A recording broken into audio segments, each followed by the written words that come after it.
अस्सलाम वालेकुम दोस्तों, सोचा आज आपसे बात कर ली जाए। अरे अरे कहीं जाइएगा नहीं, नहीं नहीं, सेम चैनल है, वही चैनल है।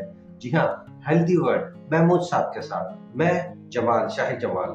आज यहाँ पे हम जब जमा हुए हैं, हमारी पूरी टीम जमा हुई है क्योंकि पूरे पाकिस्तान से और काफी दुनिया से हमें सवालात आ रहे हैं बीमारियों को लेके, कुछ मरीजों के मसाइल। उस सिलसिले में हमने सोचा हम यहाँ मिलें, बात करें और महमूद साहब से उन सवालात के जवाब हासिल करें। तो चलिए चलते हैं अपने सवालात के सेशन की तरफ।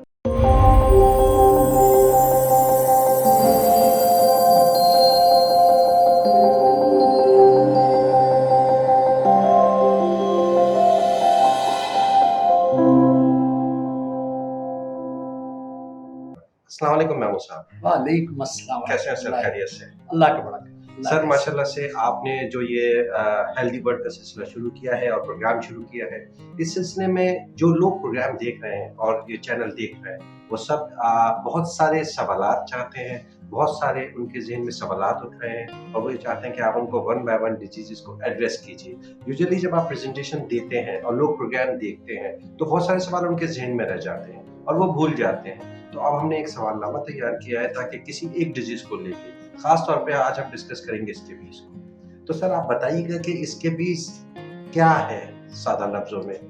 स्केबीज जो है ना, एक छोटा सा कीड़ा है सलेमोनिया, जो हमारे बॉडी के अंदर होता है, यानी कि स्किन में रहता है। हमारी बॉडी के ऊपरी हिस्से के अंदर जहाँ दो स्किन एक साथ मिलती है ना, वहाँ पे ये रहता है और वहीं पर उसकी ब्लीडिंग होती है और वहीं से ये पूरी बॉडी के अंदर घूमता रहता है। अच्छा, होता ये है कि रोशनी वाली जगह पे नहीं होता। जैसे कि अगर आपको स्केबीज का ये जो जर्म्स है, ये बैक्टीरिया है, अगर है आपकी बॉडी के अंदर, तो ये चेहरे पे नहीं होते, चेहरे से नीचे पूरी बॉडी के अंदर होता है। जहाँ दो स्किन, पाँव के अंदर, हाथों के अंदर ब्लीडिंग होती है, वहाँ उसकी आबादी होती है। जहाँ जॉइंट जी, जॉइंट्स होते हैं, जहाँ स्किन दो मिलती है ना, तो फिर वहीं पर वो ब्लीडिंग इसकी होती है और वहीं पर इसकी अफजाइश होती है। तो होता ये कि ये रात को ज्यादा मूवमेंट करता है और रात को ज्यादा तंग भी करता है। पहले तो जब लोग कारिश करते हैं ना, तो उनको आता है मजा और कहते हैं हर मजे के बाद जो है तकलीफ है, ठीक है ना। तो बहरहाल वो होता है, लेकिन लोग समझते नहीं है। इस इलाज का तरीकाकार जो हम बताते हैं वो समझते नहीं, इस वजह से जो है उसका हल नहीं मिलता। इसीलिए आप हमारे पास बैठे हुए हैं। Thank you. तो देख लें। अच्छा सर, एक सवाल मैं आपसे और करना चाहता हूँ उस चीज को रखते हुए। आप क्या इसके बीज होने के लिए कोई खास उम्र होती है या ये किसी भी उम्र में किसी को भी हो जाता है? बहुत सारी जगहों से होता है, हम बताते हैं। ये जो है एक दूसरे से लगती है बीमारी, वायरल है ये, ठीक है, वायरल है, लगती है, ओके, ठीक है, एक जिस्म से दूसरे जिस्म में। बहुत सारी जगहों पे ये होती है।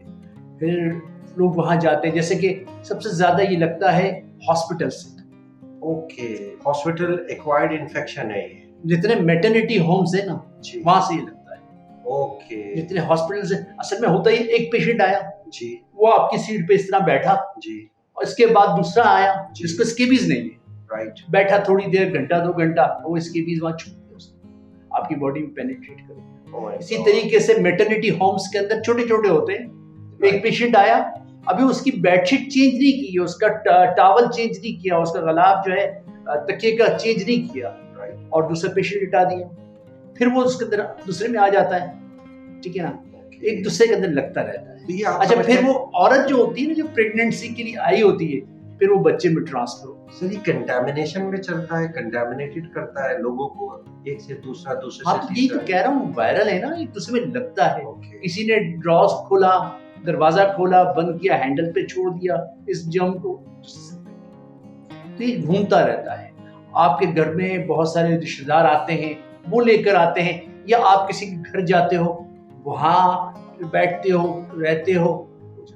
सर एक सवाल मेरे ज़हन में आया, आप प्लीज उसका जवाब दें और नाज़रीन भी यकीनन इस सवाल को जानना चाहते होंगे।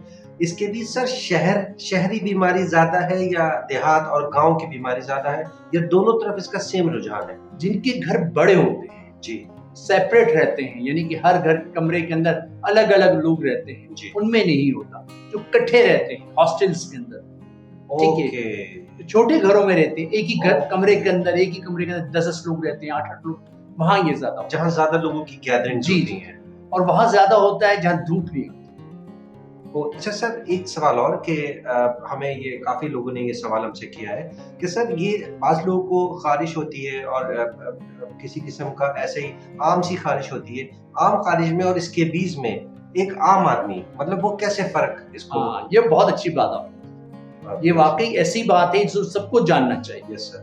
देखिए, स्कैबीज़ का जो बीमारी है ना, उस पे खुद जो ख़ारिश होती है, जी। वो दिन को ज़्यादा नहीं होती है, वो रात को होती है, ओके। ठीक है? और इस ख़ारिश के अंदर जो है, एक को नहीं होती है, सबको होती है। यानी जो आपके साथ लोग रह रहे होते हैं ना, दूसरों की भी थोड़ी-थोड़ी होती है।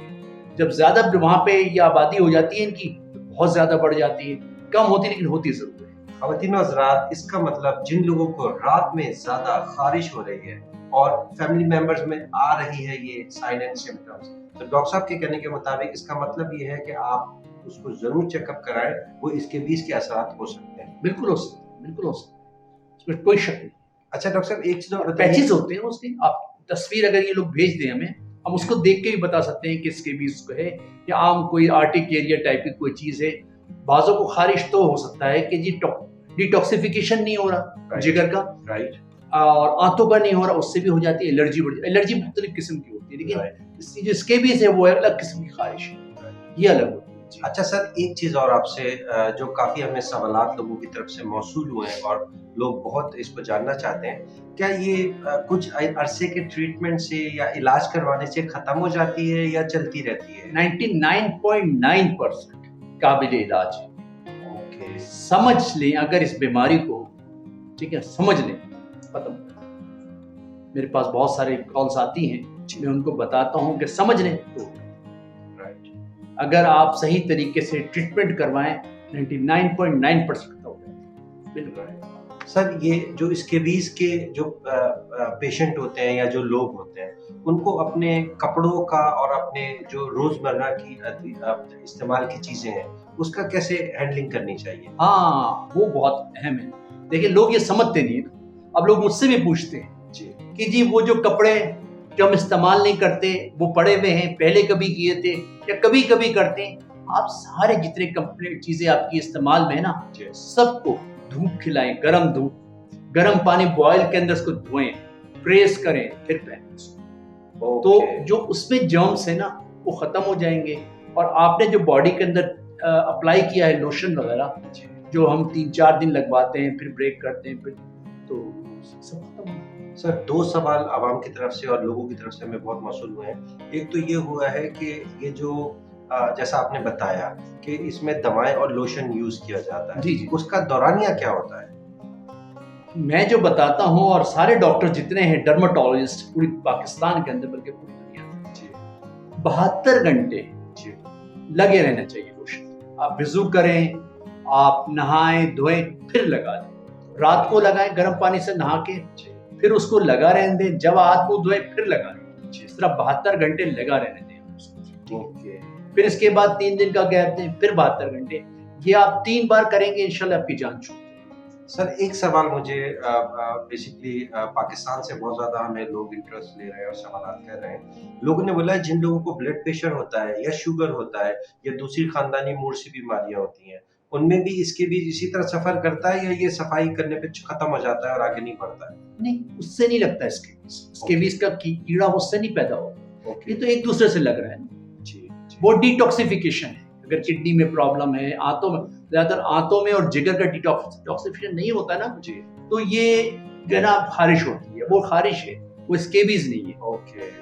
खारिश बहुत किस्म की है। सोरियासिस एक खारिश का किस्म है, फंगस एक खारिश की किस्म है, लेकिन इसके पैचेस ही अलग होते हैं। इसकी खारिश होती ही 2 स्किन की जिल्द मिलती है, बहुत ज्यादा होती है, जॉइंट्स हम वहीं से पकड़ लेते हैं। जैसा आपने बताया जॉइंट्स में होता है, ओके। वहीं से। और ये रात को ज्यादा होती है, दिन को नहीं होती, क्योंकि धूप की रोशनी होती है, उसमें इसके जर्म्स किल हो जाते हैं। अच्छा सर, क्या स्कैबीज़ के लिए जो मरीज होते हैं या जो भी ख़वातीन व हज़रात हैं या बच्चे हैं, जवान हैं, तो ये लोग क्या गर्म पानी का इस्तेमाल ज़्यादा रखें या नीम गर्म पानी का या ठंडे पानी का पीने में, जिस्म धोने में? थोड़ा ये गाइड कीजिए।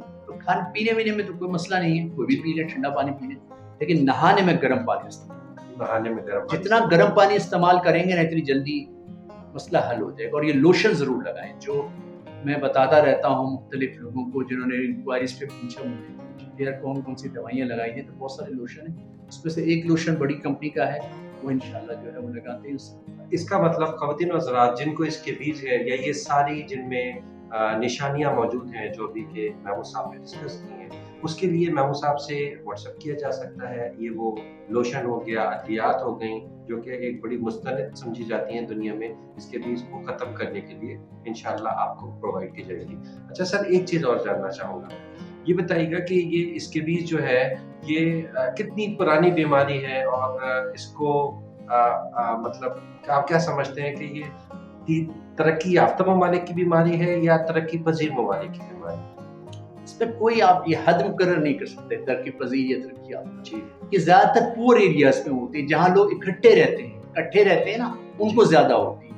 जहाँ पे लोग बड़े बड़े घरों में रहते हैं वहां नहीं होती। ठीक है, ओके। गरीब इलाकों में ज्यादा होती है क्योंकि एक साथ रह रहे होते हैं, खा रहे होते हैं, पी रहे होते हैं, एक बिस्तरों में रह रहे पर्सनल होते हैं, हाइजीन अच्छी नहीं हाँ, होती है। टॉवल इस्तेमाल कर रहे होते हैं, कपड़े इस्तेमाल कर रहे होते हैं, ओके, उनको ज्यादा ओके, that's होती है। fine, that's fine। क्योंकि खुले खुले घर में रहते हैं उनको ज्यादा नहीं होती। और हमारा आपको देख लें कैसा माशरा है और कैसी रहन सहन है, उसमें ज्यादा ही पनपती है। Exactly। खाने की दवाई सही नहीं होती है, मसला यही है। अगर खाने की दवाई सही हो जाए ना तो जान ही छूट जाए। मैम साहब, एक सवाल और जो कि हमें काफ़ी लोगों ने हमसे मालूम किया है, क्या स्केबीज का जो मर्ज है ये क्या बार-बार हो जाने वाला मर्ज है? बार बार जब ही होगा जब आप मुकम्मल इलाज नहीं करेंगे, इलाज को आप समझेंगे नहीं, बीमारी को आप समझेंगे नहीं, तो बार बार होगा। अगर आप एक बार समझ कर, क्योंकि जो दवाई हम लिख के देते हैं वो दवाई के अंदर से लिफलेट भी निकलता है, लोग उसको भी नहीं पढ़ते, ठीक है ना, उसको पढ़ें, हम जो बताते हैं हमारी बात को पूरा सुने, उस लेवल पे सुने जिस लेवल पे हम बता रहे हैं ना, तो इंशाल्लाह सही हो जाएगा। अच्छा, होता पता है क्या शाहिद साहब, जब हम डॉक्टरों के पास जाते हैं ना, डॉक्टर के पास टाइम नहीं होता, वो सही तरह टाइम नहीं देते तो लोग समझ नहीं पाते। लेकिन चैनल हमने इसीलिए बनाया कि इस पे हम पूरी तफसील से बात समझें। फिर भी लोग नहीं समझेंगे, इनबॉक्स में और टेलीफोन करें, व्हाट्सएप के ऊपर वॉइस भेजें, इंशाल्लाह और समझेंगे। लेकिन बार बार ये हो जाता है, अगर पूरा इलाज ना हो तो बार बार होता है। मतलब ये समझा जा सकता है जैसा आपने अभी फरमाया कि ध्यान अगर दिया जाए इसकी सफाई सफाई सफाई जो है ना बहुत जरूरी है इसकी। कपड़ों की, बिस्तरों की, टॉवल्स या जितनी चीजें आपके इस्तेमाल में, उसकी साफ सुथरा उसको रखें, सही तरह धोएं गर्म पानी से, सही ब्लीच वगैरह से सर्फ में उसको इंशाल्लाह सही हो जाएगा। सर, मुझे उम्मीद है कि हमारे जो नाजरीन और सामीन हैं और जो जितने भी व्यूवर्स हैं हमारे, उन लोगों को यकीनन ये हमने सारे वो सवालात कर लिए हैं जो आप लोगों ने मालूम किए थे। लेकिन अगर किसी का कोई सवाल रह गया है तो हमसे पूछ सकता है। हम महमूद साहब के पास दोबारा आएंगे और महमूद साहब ने अब अपने तमाम सलाहियतें और इल्म और जो महमूद साहब का 30-35 साल का एक्सपीरियंस है स्किन और डर्मेटोलॉजी को लेके, आपने माशाल्लाह दुनिया का सफ़र किया हुआ है और एक बहुत एक्टिव डर्मेटोलॉजिस्ट और एक्टिव फार्मास्यूटिकल कंसर्न के तौर पे आप काम करते रहे हैं। मुझे उम्मीद है कि महमूद साहब इस सिलसिले में कौम को और हम सब लोगों को इसी तरह सेहत की और सफाई की अच्छी एग्जाम्पल्स एक सेट करते रहेंगे। सर, बहुत बहुत शुक्रिया आपके वक्त के लिए। शुक्रिया जी। और इंशाल्लाह नेक्स्ट सेशन आपके साथ हम दोबारा चाहेंगे सवालात के लिए। जज़ाकल्लाह।